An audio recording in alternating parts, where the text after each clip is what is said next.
Hola, soy Ernesto, y hoy a mis 80 años quiero compartir algo que todavía me quema por dentro, una historia que espero que te haga reflexionar sobre el verdadero valor de la familia.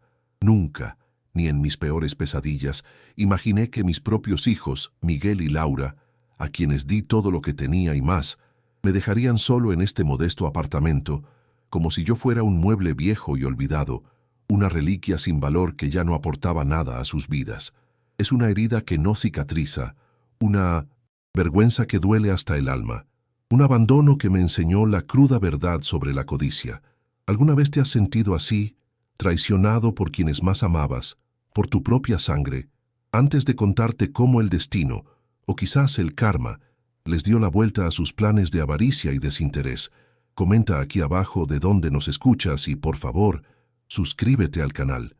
Créeme, no querrás perderte lo que sucede cuando un padre decide que su dignidad vale infinitamente más que la sangre de unos hijos que solo ven números.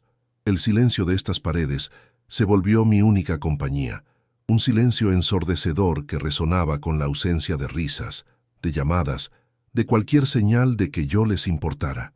Recuerdo las noches en las que trabajaba incansablemente en mi taller de carpintería, mis manos de artesano de la madera tallando sueños para ellos, sacrificando cada euro, cada afición personal, para asegurar su bienestar y una buena educación. Renuncié a mis propios anhelos, a mis pequeños placeres, solo para verlos a ellos florecer, para que tuvieran una vida mejor que la mía.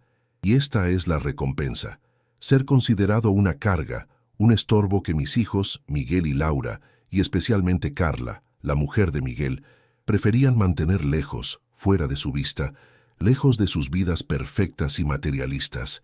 Sus llamadas, cuando llegaban, eran esporádicas, breves, llenas de excusas sobre lo ocupados que estaban, sobre sus apretadas agendas que no les permitían un minuto para su padre. Las visitas, aún más escasas, eran como cumplir un trámite, rápidas y superficiales, siempre con la prisa de marcharse, de volver a su mundo donde yo ya no encajaba. Nunca una conversación profunda, nunca un interés genuino por cómo me sentía o qué necesitaba.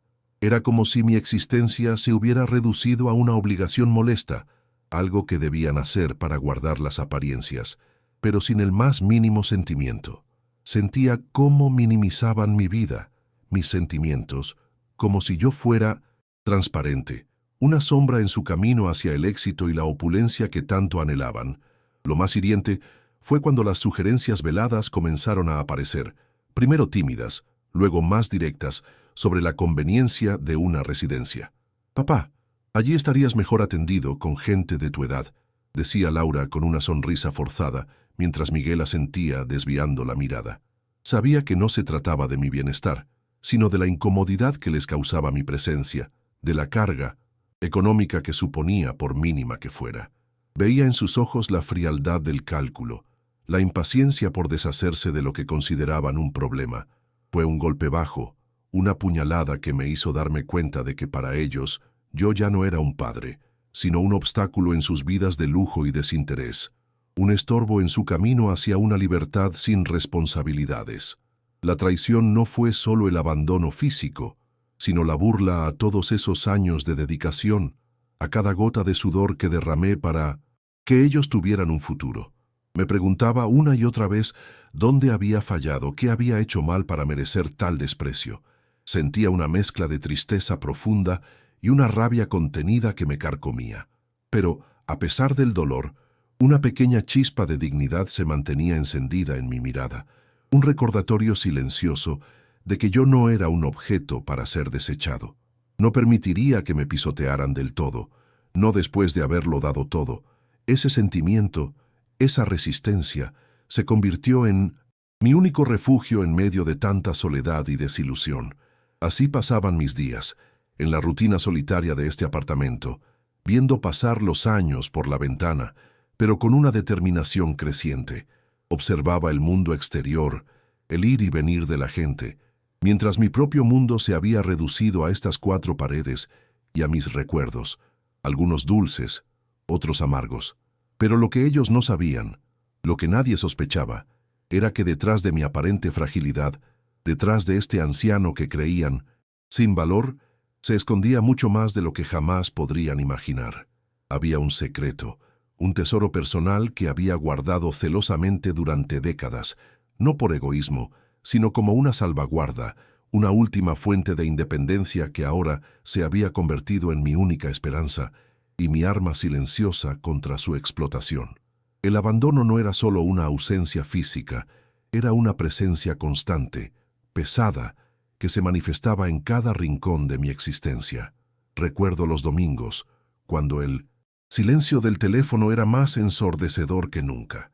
Un recordatorio cruel de que, para ellos, yo ya no existía en sus planes familiares, en sus almuerzos ruidosos o en sus paseos por el parque. Veía a otros ancianos con sus nietos, riendo, tomados de la mano, y una punzada helada me atravesaba el pecho.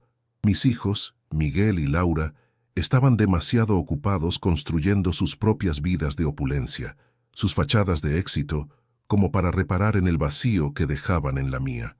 Las llamadas, si llegaban, eran solo para preguntar si necesitaba algo, una formalidad vacía que se respondía con un «no, estoy bien», cargado de una amargura que ellos nunca supieron descifrar. La verdad es que no quería su limosna, quería su presencia, su cariño, algo que no se compraba con dinero, pero ellos ya no sabían darlo. La humillación no se limitaba a las visitas esporádicas, se extendía a la forma en que gestionaban mi vida, o más bien, cómo la ignoraban. Cuando necesitaba una reparación en casa o una simple ayuda con el papeleo, la respuesta era siempre la misma letanía de excusas. «Papá, estamos tan liados. Pregúntale a un vecino.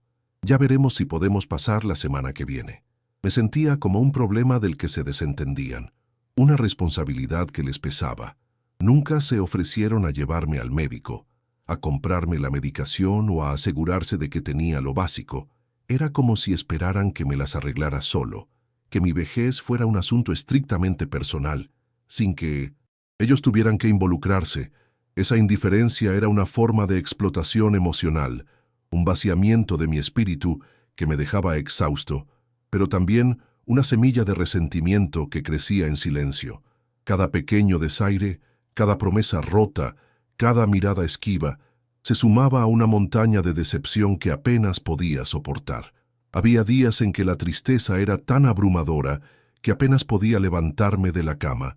Me preguntaba si realmente había sido tan mal padre, tan ausente, para merecer este ostracismo. Pero luego los recuerdos de mis sacrificios, de las horas en el taller, de los juguetes de madera que les hice con tanto amor, de los estudios que les pagué con el sudor de mi frente, me asaltaban, y la tristeza se transformaba en una rabia sorda. No, no era yo el que había fallado, era su corazón el que se había endurecido, cegado por el brillo del dinero y las apariencias. La esperanza de una reconciliación, de un abrazo sincero, se desvanecía con cada amanecer, solitario, dejando un vacío inmenso. Carla, la mujer de Miguel, era la artífice silenciosa de gran parte de esta miseria. Sus comentarios venenosos, sus miradas de desaprobación, su forma de minimizar mi presencia, eran tan afilados como cuchillos. Recuerdo una vez que intenté ayudar a Miguel con una pequeña reparación en su casa, y ella me miró con un desdén tan evidente que me sentí como un estorbo, un anciano inútil que solo entorpecía.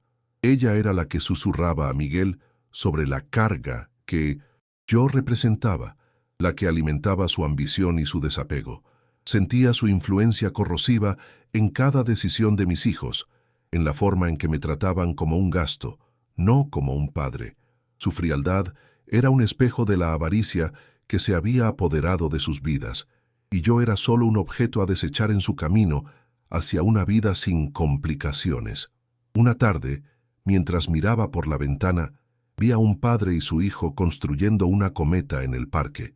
La escena me transportó décadas atrás, a 1906, aquellos veranos en los que Miguel y yo pasábamos horas en el taller, él observándome con ojos curiosos mientras yo tallaba figuras en madera, o cuando Laura se sentaba en mi regazo pidiéndome que le contara historias. Les enseñé el valor del trabajo, la honestidad, la importancia de la familia. Les di todo mi tiempo, mi paciencia, mis enseñanzas, y ahora ellos ni siquiera tenían 5 minutos para una llamada sincera. Era un contraste tan brutal que me dejó sin aliento. Mis manos que habían creado tanto para ellos, ahora se sentían vacías, inútiles, y mi corazón que había amado con tanta fuerza estaba roto en 1000 pedazos, sin que ellos parecieran notarlo. Pero en medio de ese abismo de dolor, algo empezó a cambiar dentro de mí. La tristeza dio paso a una especie de calma gélida, a una determinación silenciosa. Ya no lloraba por su ausencia, ahora observaba. Cada gesto, cada palabra vacía, cada excusa, alimentaba una resolución que crecía en mi interior. No iba a ser una víctima, pasiva. Había guardado un secreto durante años, no por maldad, sino como un colchón, una red de seguridad para mi vejez y para ellos, si alguna vez lo necesitaban. Ahora, ese secreto, esa parcela de tierra y esas acciones que crecieron en silencio, se convertía en mi escudo, mi arma. No era una venganza lo que buscaba, sino justicia, una afirmación de mi propia dignidad que ellos habían intentado pisotear. Las semanas se convirtieron en meses y mi aislamiento se hizo casi total. Las llamadas cesaron casi por completo, y las pocas veces que lograba hablar con ellos, sus voces sonaban distantes, como si estuvieran al otro lado de un abismo insalvable. Sentía que me estaban borrando de sus vidas, poco a poco, con una frialdad calculada que me helaba la sangre. Había perdido peso. Mi vista no era la misma, y mi cuerpo, antes fuerte y vigoroso, mostraba las cicatrices de la edad y la soledad. Pero ellos no lo veían, o no querían verlo. Estaban demasiado ocupados en sus vidas de apariencias, ajenos a la lenta agonía de su padre. Esa indiferencia se convirtió en el último clavo en el ataúd de mi paciencia, y fue entonces cuando supe que el momento de actuar, de revelar mi verdad, estaba cerca. Aquel día de invierno, gris y frío, marcó el límite de mi paciencia. Laura me llamó no para preguntar cómo estaba, sino para pedirme un favor. Necesitaba que yo fuera a recoger un paquete a su casa, porque no tenía tiempo. Su casa estaba a casi 1 hora en autobús, y mis piernas ya no eran las mismas. Su voz era apresurada, casi exigente, sin una pizca de consideración por mi edad o mi condición. Ni siquiera se ofreció a llevarme o a enviar a alguien. Era un recordatorio cruel de que solo era útil cuando podía servir a sus intereses. Un mensajero anciano, desechable. En ese momento, mientras me arrastraba hasta la parada del autobús, sentí un nudo en la garganta, una mezcla de rabia y humillación que me hizo jurar que las cosas no podían seguir así.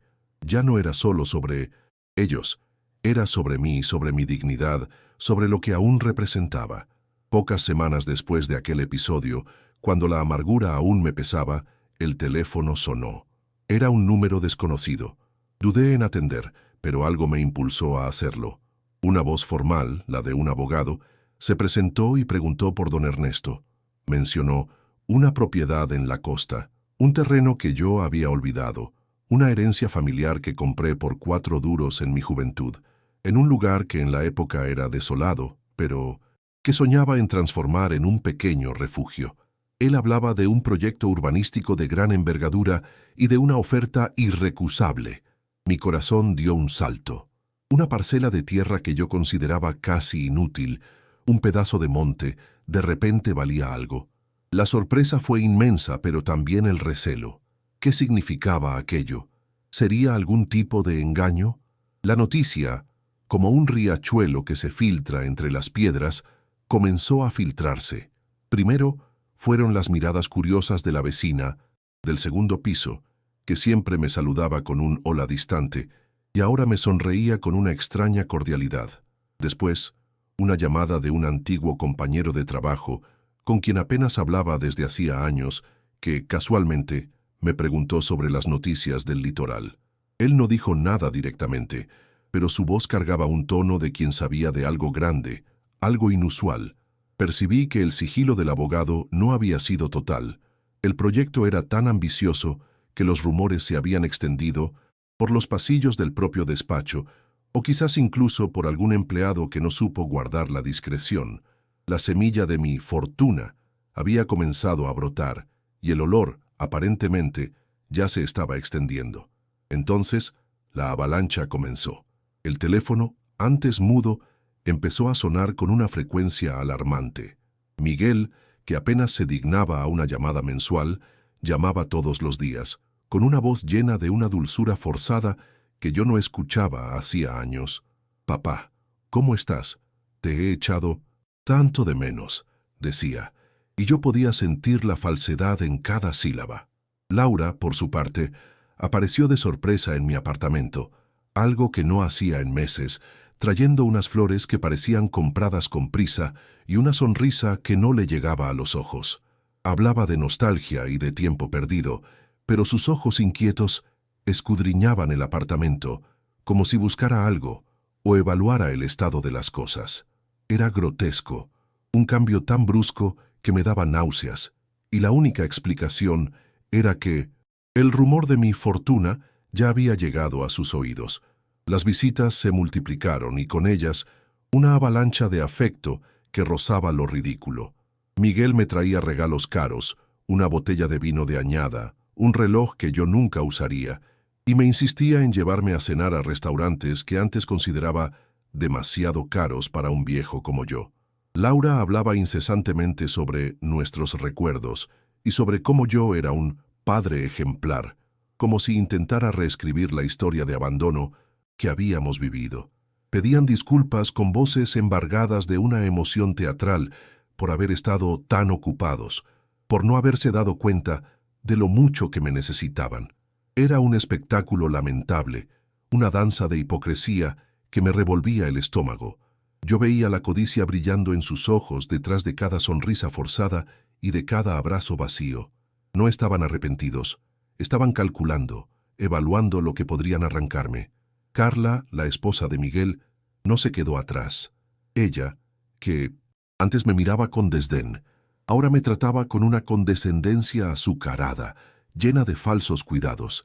«Ay, papá Ernesto, deberías venir a vivir con nosotros.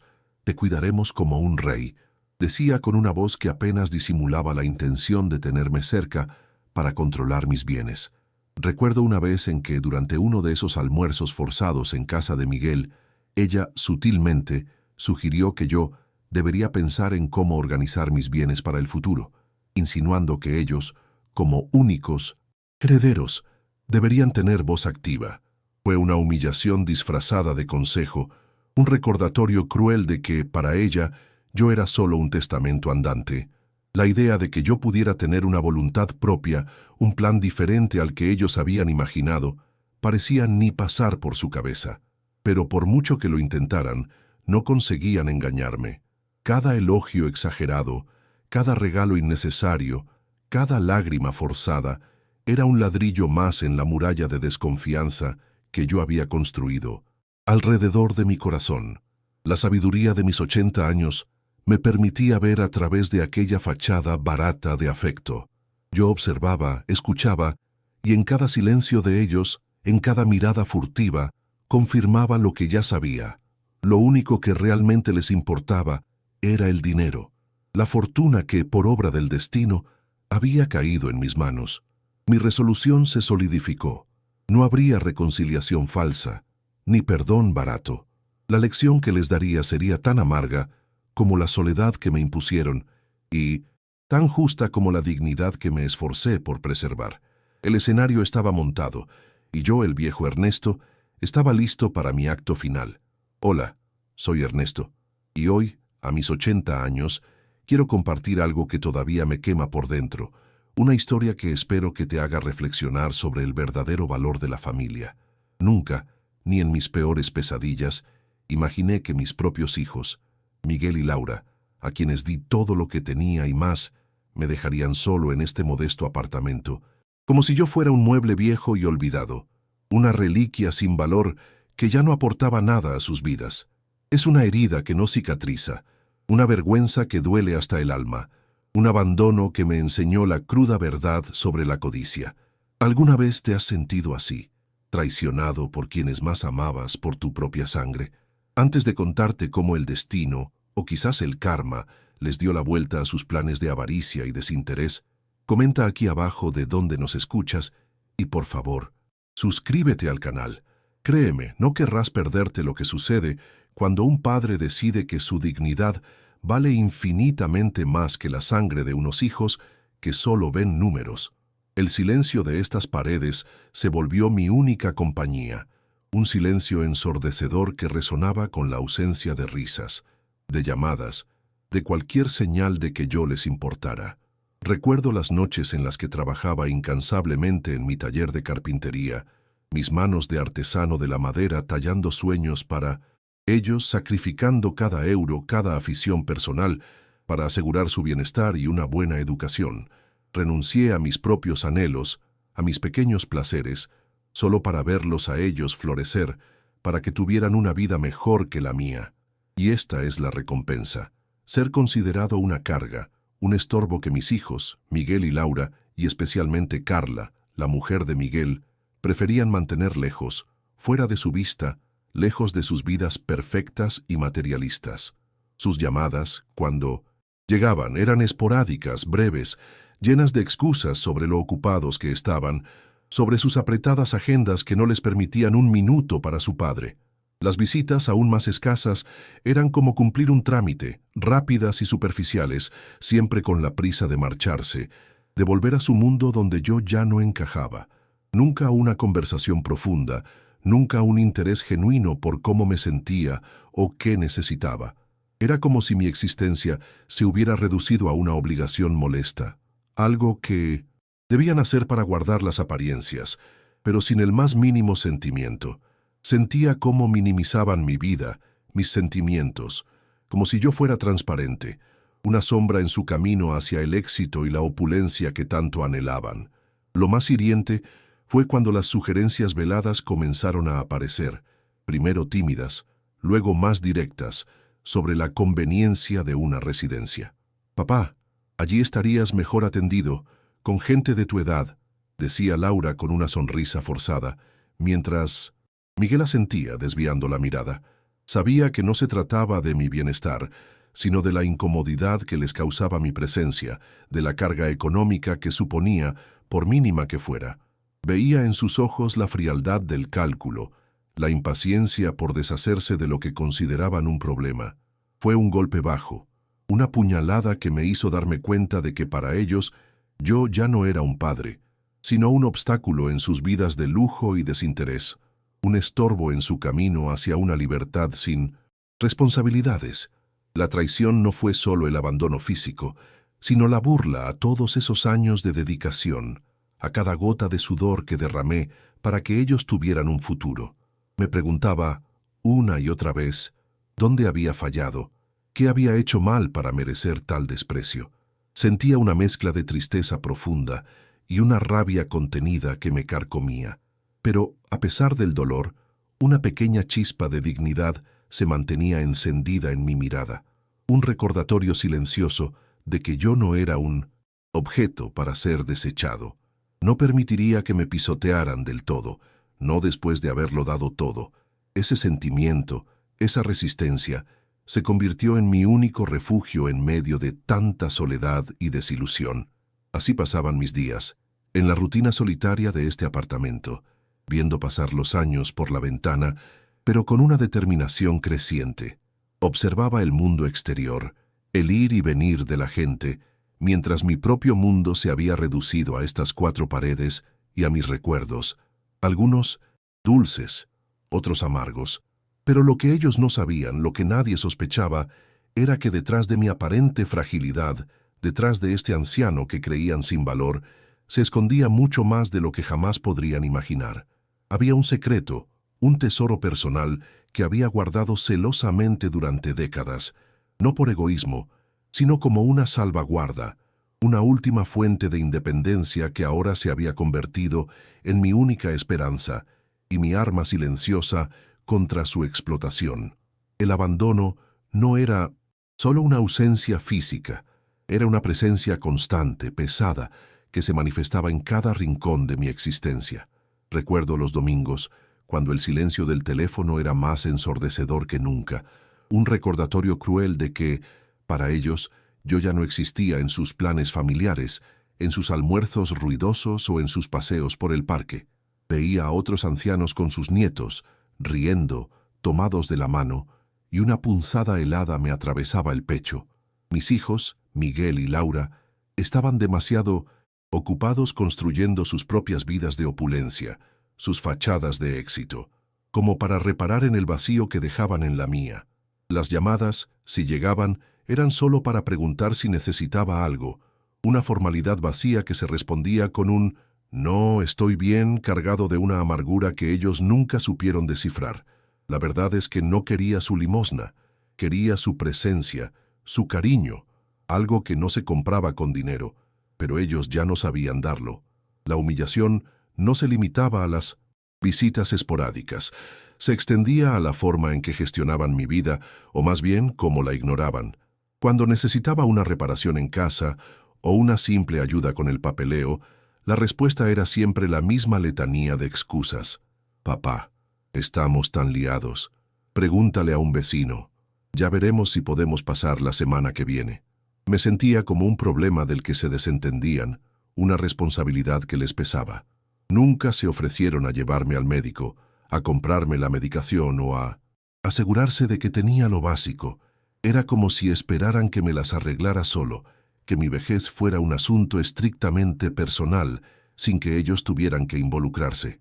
Esa indiferencia era una forma de explotación emocional, un vaciamiento de mi espíritu que me dejaba exhausto, pero también una semilla de resentimiento que crecía en silencio.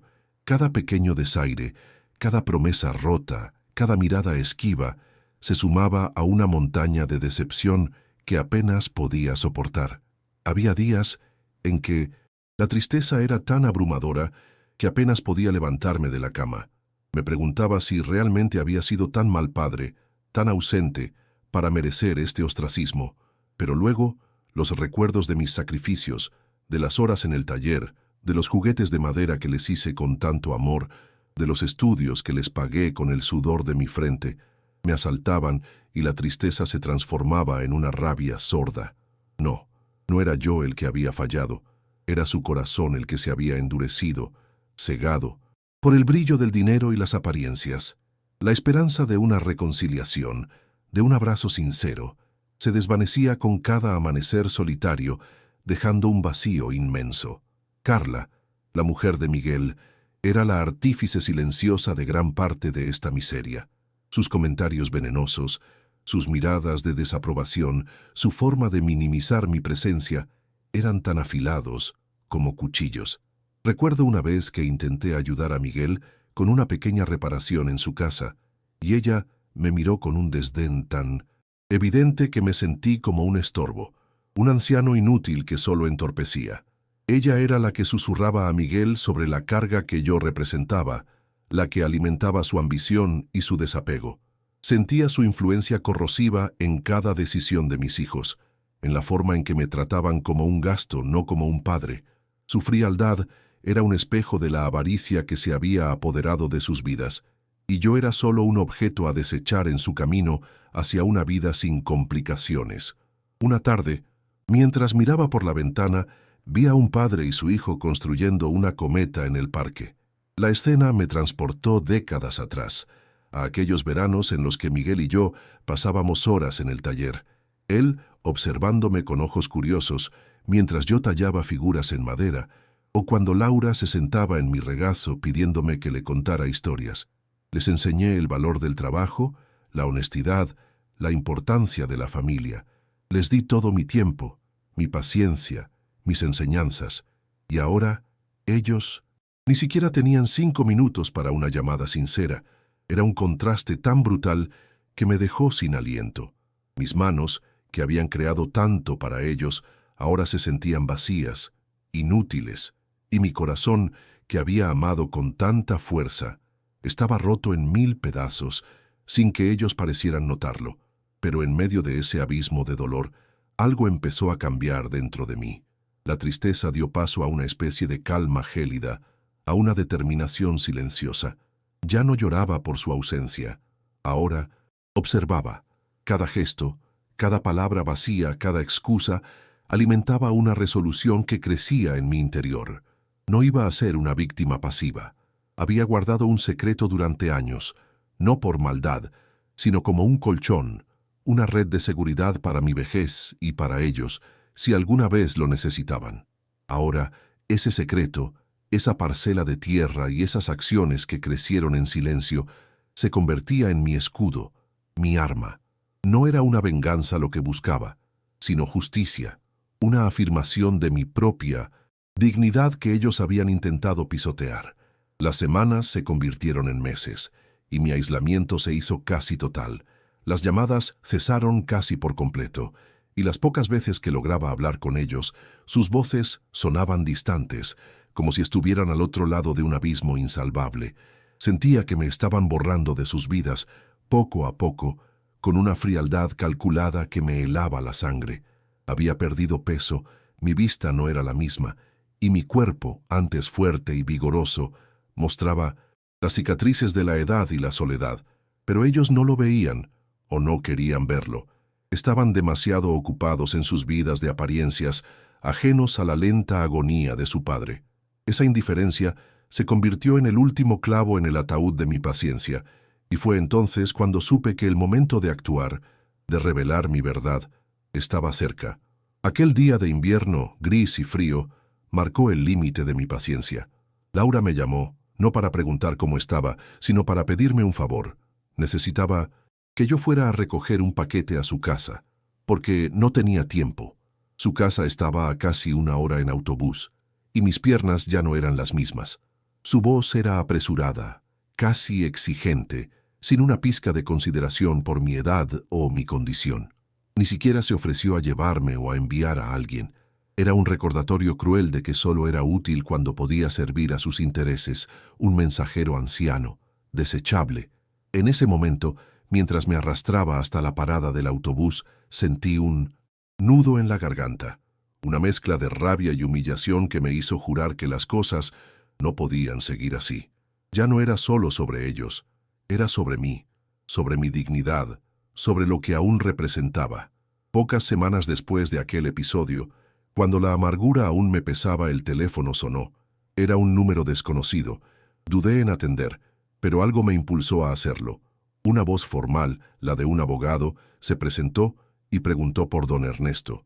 Mencionó una propiedad en la costa, un terreno que yo había olvidado, una herencia familiar que compré por 4 duros en mi juventud, en un lugar que en la época era desolado, pero que soñaba en transformar en un pequeño refugio. Él hablaba de un proyecto urbanístico de gran envergadura y de una oferta irrecusable. Mi corazón dio un salto. Una parcela de tierra que yo consideraba casi inútil, un pedazo de monte, ¿de repente valía algo? La sorpresa fue inmensa, pero también el recelo. ¿Qué significaba aquello? ¿Sería algún tipo de engaño? La noticia, como un riachuelo que se filtra entre las piedras, comenzó a filtrarse. Primero, fueron las miradas curiosas de la vecina del segundo piso, que siempre me saludaba con un hola distante y ahora me sonreía con una extraña cordialidad. Después, una llamada de un antiguo compañero de trabajo, con quien apenas hablaba desde hacía años, que, casualmente, me preguntó sobre las noticias del litoral. Él no dijo nada directamente, pero su voz cargaba un tono de quien sabía de algo grande, algo inusual. Percibí que el sigilo del abogado no había sido total. El proyecto era tan ambicioso que los rumores se habían extendido por los pasillos del propio despacho, o quizás incluso por algún empleado que no supo guardar la discreción. La semilla de mi fortuna había comenzado a brotar, y el olor aparentemente ya se estaba extendiendo. Entonces la avalancha comenzó. El teléfono, antes mudo, empezó a sonar con una frecuencia alarmante.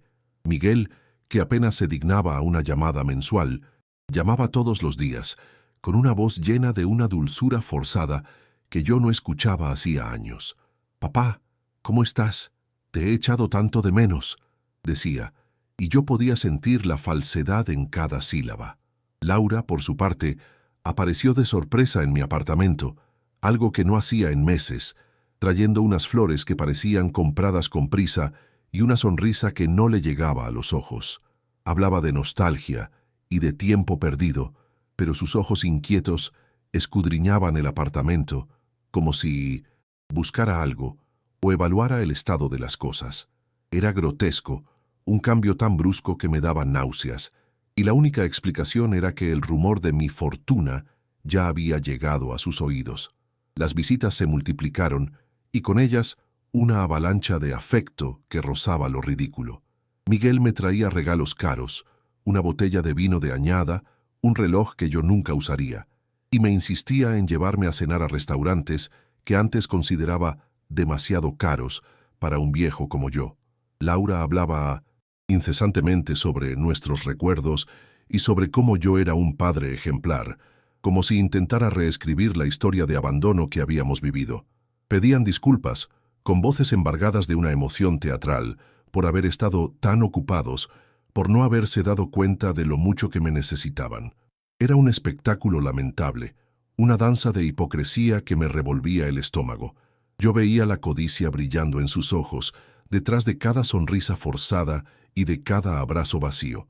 No, estaban arrepentidos, estaban calculando, evaluando lo que podrían arrancarme. Carla, la esposa de Miguel, no se quedó atrás. Ella, que antes me miraba con desdén, ahora me trataba con una condescendencia azucarada, llena de falsos cuidados. «Ay, papá Ernesto, deberías venir a vivir con nosotros, te cuidaremos como un rey», decía con una voz que apenas disimulaba la intención de tenerme cerca para controlar mis bienes. Recuerdo una vez en que, durante uno de esos almuerzos forzados en casa de Miguel, ella sutilmente sugirió que yo debería pensar en cómo organizar mis bienes para el futuro, insinuando que ellos, como únicos herederos, deberían tener voz activa. Fue una humillación disfrazada de consejo, un recordatorio cruel de que para ella yo era solo un testamento andante. La idea de que yo pudiera tener una voluntad propia, un plan diferente al que ellos habían imaginado, parecía ni pasar por su cabeza. Pero, por mucho que lo intentaran, no conseguían engañarme. Cada elogio exagerado, cada regalo innecesario, cada lágrima forzada, era un ladrillo más en la muralla de desconfianza que yo había construido alrededor de mi corazón. La sabiduría de mis 80 años me permitía ver a través de aquella fachada barata de afecto. Yo observaba, escuchaba, y en cada silencio de ellos, en cada mirada furtiva, confirmaba lo que ya sabía. Lo único que realmente les importaba era el dinero, la fortuna que, por obra del destino, había caído en mis manos. Mi resolución se solidificó. No habría reconciliación falsa ni perdón barato. La lección que les daría sería tan amarga como la soledad que me impusieron, y tan justa como la dignidad que me esforcé por preservar. El escenario estaba montado, y yo, el viejo Ernesto, estaba listo para mi acto final. Las conversaciones, antes veladas, se tornaron descaradamente directas. Miguel, con una copa de vino en la mano y una sonrisa que no le llegaba a los ojos, empezó a hablar de optimizar mis inversiones, de estrategias fiscales que, por supuesto, él y Carla podían gestionar con su conocimiento experto. Laura, por su parte, trajo folletos de agencias de viajes de lujo, sugiriendo un viaje en familia que, casualmente, requería una inversión inicial considerable de mi parte. Era una presión constante, una danza de tiburones alrededor de su presa, donde cada palabra era una red lanzada para atrapar mi fortuna. Sentía sus miradas pesadas sobre mí, expectantes, evaluando mi reacción, esperando que cediera a sus deseos sin el menor atisbo de resistencia. La sutileza había desaparecido, reemplazada por una urgencia palpable, una avidez que me resultaba nauseabunda.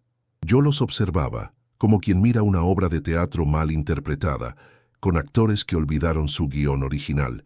Recordaba los años en que esos mismos ojos brillaban con la inocencia de la infancia, cuando un simple juguete de madera les llenaba de alegría. Ahora solo veía reflejada la codicia, el brillo metálico de los billetes y el lujo que tanto ansiaban. Dentro de mí se libraba una batalla silenciosa. Una parte quería gritarles, preguntarles dónde se había ido el amor, la decencia, la educación que les di, pero otra, más sabia y cansada, me decía que ya era inútil, que sus corazones estaban sellados. Mi dignidad era lo único que me quedaba, y no iba a permitir que la pisotearan por su avaricia desmedida. La soledad que me habían impuesto me había fortalecido, me había dado una claridad que nunca antes había tenido. Carla, siempre la más astuta y manipuladora, redobló sus esfuerzos. Un día se presentó en mi apartamento con un notario, sin previo aviso, bajo el pretexto de ayudarme a organizar mis papeles. Hablaba de facilitar el futuro, de evitar complicaciones para mis hijos, pero su mirada se posaba insistentemente en el documento que yo guardaba en la caja fuerte. Su intento de forzarme a firmar algo, cualquier cosa que le diera control sobre mis bienes, fue tan descarado que me heló la sangre. Con una calma que me sorprendió a mí mismo, la detuve en seco, explicándole que ya tenía mis asuntos en orden y que no necesitaba de su ayuda. La frustración en su rostro, un velo apenas disimulado de rabia, fue mi confirmación de que estaba en el camino correcto. En otra ocasión, Miguel y Laura insistieron en que me mudara con ellos, para que no estuviera solo, decían, pero sus palabras sonaban a encierro, no a compañía. Hablaban de una habitación espaciosa en casa de Miguel, con todas las comodidades, pero yo sabía que era una celda dorada, una forma de tenerme bajo su control, de vigilar cada uno de mis movimientos y, por supuesto, de acceder a mis cuentas. Imaginaba las discusiones por cada euro, cada decisión, cada respiro. La idea de vivir bajo su yugo, de convertirme en un prisionero en mi propia vejez, me resultaba insoportable. Rechacé la oferta con firmeza, argumentando que valoraba mi independencia y mi tranquilidad, aunque sabía que mi decisión solo avivaba su impaciencia y su resentimiento encubierto. Mientras ellos tejían sus redes de engaño, yo, en silencio, consolidaba mi propio plan. Mis visitas al abogado se hicieron más frecuentes, aunque discretas. Cada documento firmado, cada instrucción dada, era un paso más hacia la justicia que anhelaba. La Fundación para Ancianos Abandonados, ese sueño que había germinado en mis noches de soledad, tomaba forma. Pensaba en todas esas personas que, como yo, habían sido olvidadas, y la idea de que mi fortuna pudiera aliviar su dolor me llenaba de una paz inmensa. No era una venganza, sino una reasignación de valores, una forma de demostrar que el amor y la dignidad valen más que cualquier cantidad de dinero. Sentía que, por fin, estaba recuperando el control de mi vida y de mi legado, no para mí solo, sino para un bien mayor. La invitación para la cena de celebración familiar no tardó en llegar. Miguel, con su voz untuosa, me aseguró que era solo para celebrar que estábamos todos juntos de nuevo. Una excusa burda para lo que yo sabía que sería su último y más desesperado intento de persuadirme. Laura, por su parte, envió un mensaje de texto lleno de emojis de corazones y promesas de una noche inolvidable, como si con eso pudiera borrar años de indiferencia.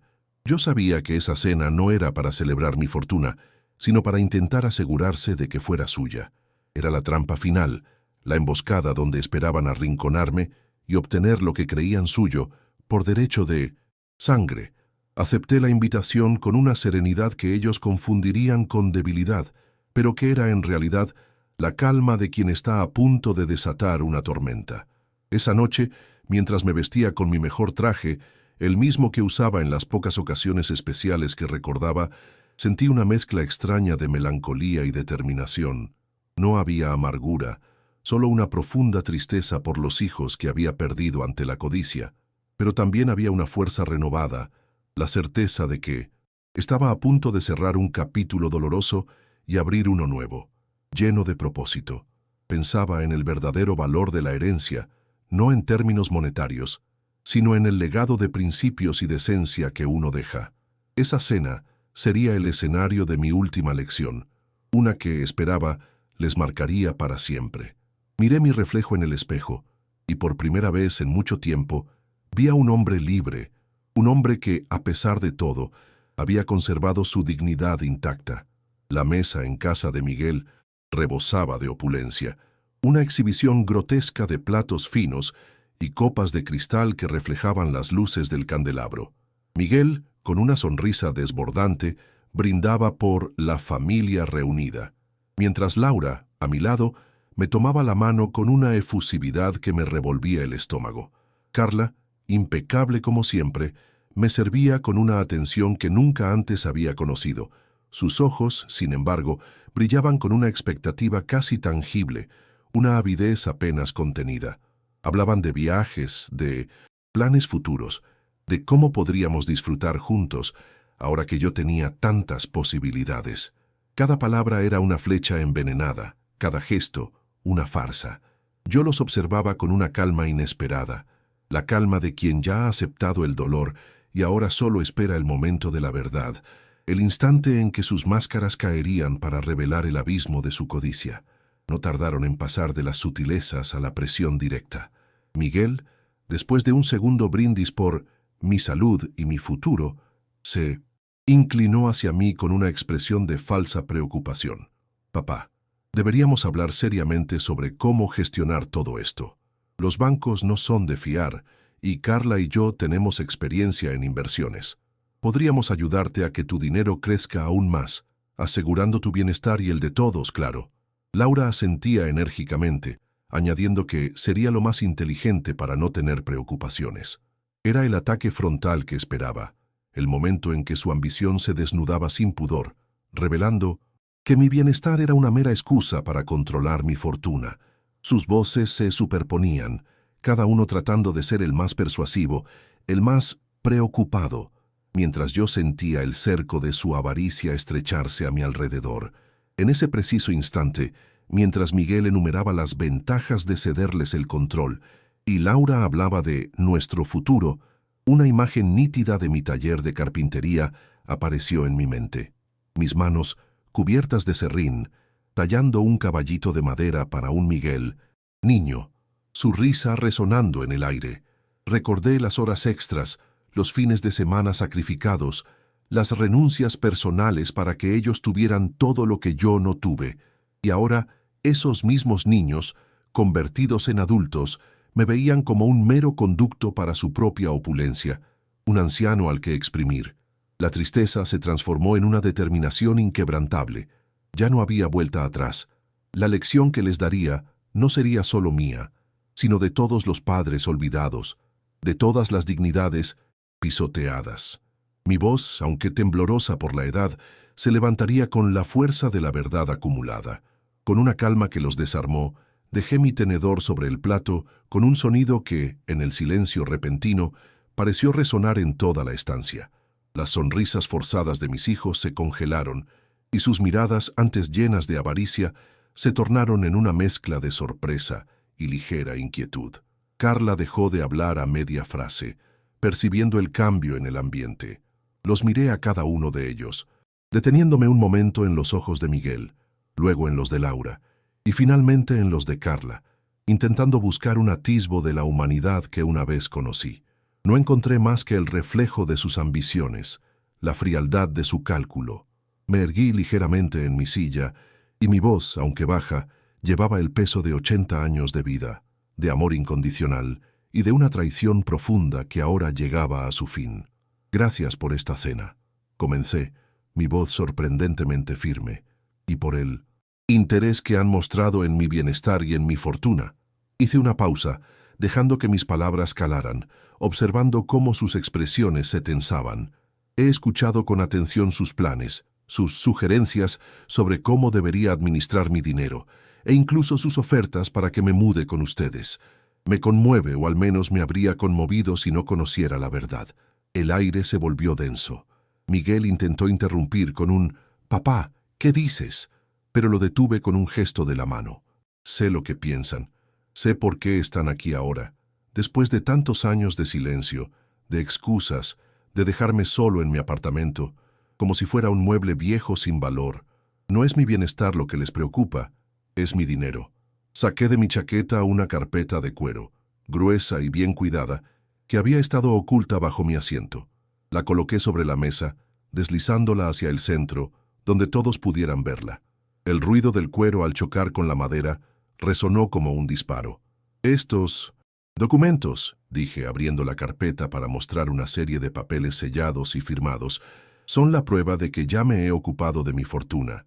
No para mí ni para ustedes, sino para aquellos que realmente lo necesitan, para los ancianos abandonados, para los jóvenes que sí valoran el esfuerzo y la honestidad. Sus rostros se descompusieron al instante.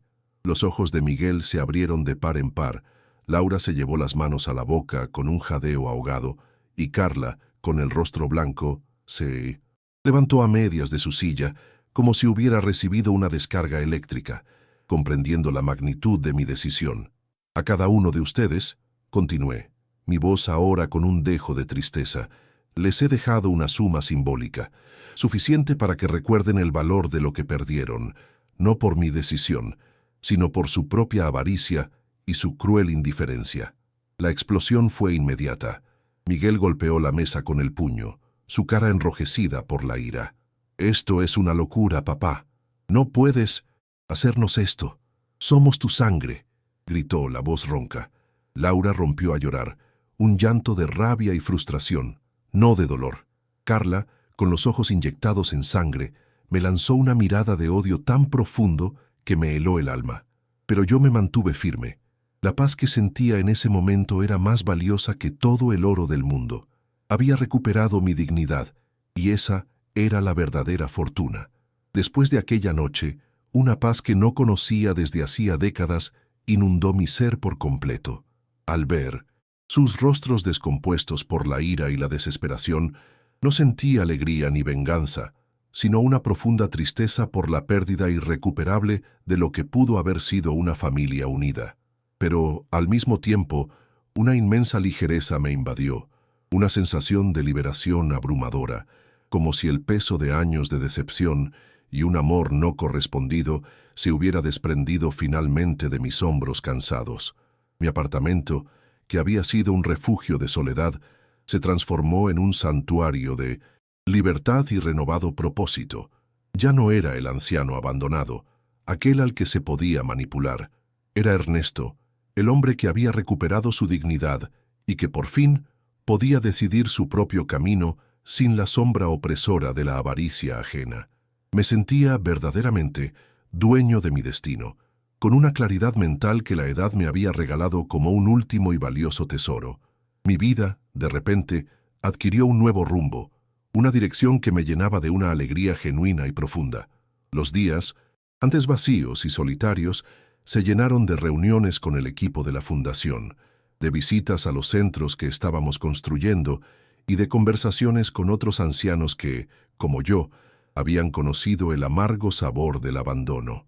En sus sonrisas, en sus historias, en su gratitud sincera, encontré la verdadera familia que siempre anhelé, una familia de almas conectadas por la empatía y el respeto mutuo, no por la sangre.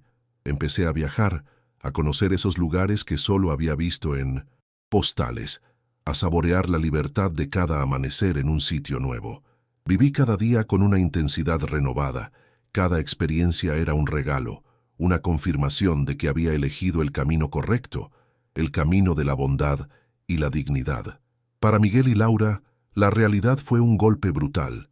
Su ira inicial se transformó rápidamente en una vergüenza corrosiva, una humillación que no podían ocultar. Los rumores sobre el viejo Ernesto y su fortuna se extendieron como la pólvora entre sus conocidos, entre los que antes les envidiaban sus vidas de lujo. Las miradas de sus amigos ya no eran de admiración, sino de velada burla o de lástima condescendiente. Su fachada de éxito y opulencia se desmoronó, revelando la mezquindad que había detrás. Las discusiones entre ellos se volvieron constantes. Las acusaciones mutuas sobre quién había sido el más negligente, quién había perdido la oportunidad de oro, resonaban en sus casas, convirtiendo sus vidas en un infierno de recriminaciones y resentimientos. El dinero que despreciaron ahora los perseguía como un fantasma. Carla, la mujer de Miguel, que tanto había instigado la avaricia, fue quizás la que sufrió el golpe más duro en su orgullo. Su impecable imagen social, construida sobre el control y la ambición, se desmoronó de la noche a la mañana. La frustración por ver cómo su plan de apoderarse de mi fortuna se desvanecía. La consumía por dentro. Sus comentarios venenosos y sus miradas de desaprobación ahora eran dirigidas hacia su propio marido, culpándolo de no haber sabido manejar la situación. La relación con Miguel se volvió tensa, llena de reproches silenciosos y estallidos de rabia. Para ella, el dinero era poder, y al perder la oportunidad de controlarlo, perdió también una parte de su identidad, viéndose expuesta como la manipuladora que realmente era, sin la máscara de la nuera preocupada. La suma simbólica que les dejé, ese pequeño legado que debía recordarles el valor de lo perdido, se convirtió en una espina constante en sus vidas. No era suficiente para mantener el nivel de vida al que aspiraban, pero sí demasiado para ignorarla, un recordatorio perpetuo de su error. Cada vez que la veían o la gastaban, les recordaba la inmensa fortuna que su codicia les había arrebatado. Su vínculo familiar, ya debilitado por el desinterés, se rompió irremediablemente. Ya no había navidades juntos, ni cumpleaños forzados. Mis nietos, a quienes antes apenas veía, ahora me visitaban en la fundación, curiosos, buscando respuestas, y encontrando en mí un abuelo que, aunque herido, les ofrecía la verdad y el cariño que sus padres ya no sabían dar. La vida les cobró la cuenta de una manera implacable. Yo, por mi parte, seguí mi camino, rodeado de la verdadera riqueza, la dignidad recuperada, la gratitud de quienes ayudaba y la paz de mi conciencia. Comprendí que la vida, a veces, nos quita lo que creemos nuestro para darnos lo que realmente necesitamos. Y en cada abrazo de un anciano en la fundación, en cada joven que iniciaba su proyecto gracias a mi ayuda, resonaba la verdad que había aprendido con tanto dolor. La verdadera riqueza no reside en el dinero que se posee, sino en la dignidad que se conserva y el legado de bondad que se construye. Si tú conoces a alguien que necesita escuchar este mensaje de autoconfianza y resiliencia, por favor, comparte este vídeo con esa persona. No olvides suscribirte al canal para más historias sobre encontrar tu propio camino, incluso cuando no es el que los demás esperan de ti. Gracias por escucharme hasta el final.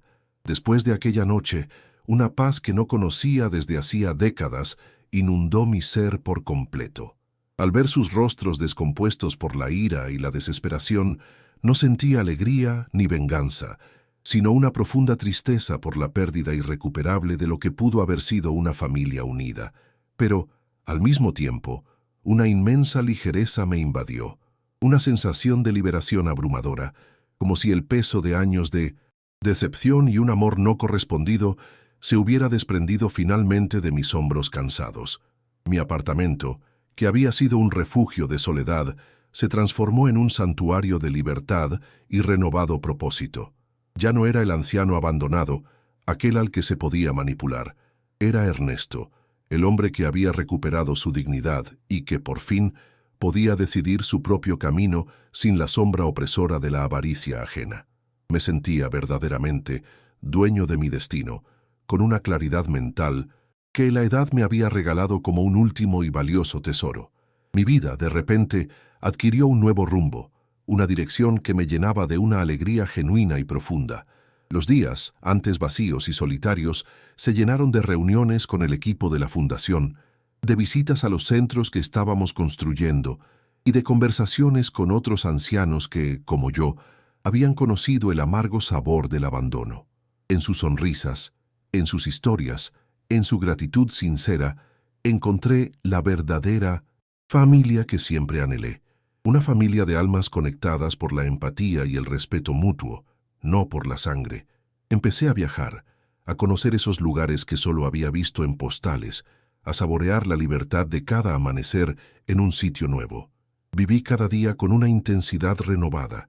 Cada experiencia era un regalo, una confirmación de que había elegido el camino correcto, el camino de la bondad y la dignidad. Para Miguel y Laura, la realidad fue un golpe brutal. Su ira inicial se transformó rápidamente en una vergüenza corrosiva, una humillación que no podían ocultar. Los rumores sobre el viejo Ernesto y su fortuna se extendieron como la pólvora entre sus conocidos, entre los que antes les envidiaban sus vidas de lujo. Las miradas de sus amigos ya no eran de admiración, sino de velada burla o de lástima condescendiente. Su fachada de éxito y opulencia se desmoronó, revelando la mezquindad que había detrás. Las discusiones entre ellos se volvieron constantes, las acusaciones mutuas sobre quién había sido el más negligente, quién había perdido la oportunidad de oro, resonaban en sus casas, convirtiendo sus vidas en un infierno de recriminaciones y resentimientos. El dinero que despreciaron ahora los perseguía como un fantasma. Carla, la mujer de Miguel, que tanto había instigado la avaricia, fue quizás la que sufrió el golpe más duro en su orgullo. Su impecable imagen social, construida sobre el control y la ambición, se desmoronó de la noche a la mañana. La habitual frustración por ver cómo su plan de apoderarse de mi fortuna se desvanecía, la consumía por dentro. Sus comentarios venenosos y sus miradas de desaprobación ahora eran dirigidas hacia su propio marido, culpándolo de no haber sabido manejar la situación. La relación con Miguel se volvió tensa, llena de reproches silenciosos y estallidos de rabia. Para ella, el dinero era poder, y al perder la oportunidad de controlarlo, perdió también una parte de su identidad, viéndose expuesta como la manipuladora que realmente era, sin la máscara de la nuera preocupada. Yo, por mi parte, seguí mi camino, rodeado de la verdadera riqueza, la dignidad recuperada, la gratitud de quienes ayudaba y la paz de mi conciencia. Comprendí que la vida, a veces, nos quita lo que creemos nuestro para darnos lo que realmente necesitamos. Y en cada abrazo de un anciano en la fundación, en cada joven que iniciaba su proyecto, gracias a mi ayuda, resonaba la verdad que había aprendido con tanto dolor. La verdadera riqueza no reside en el dinero que se posee, sino en la dignidad que se conserva y el legado de bondad que se construye. Si tú conoces a alguien que necesita escuchar este mensaje de autoconfianza y resiliencia, por favor, comparte este video con esa persona.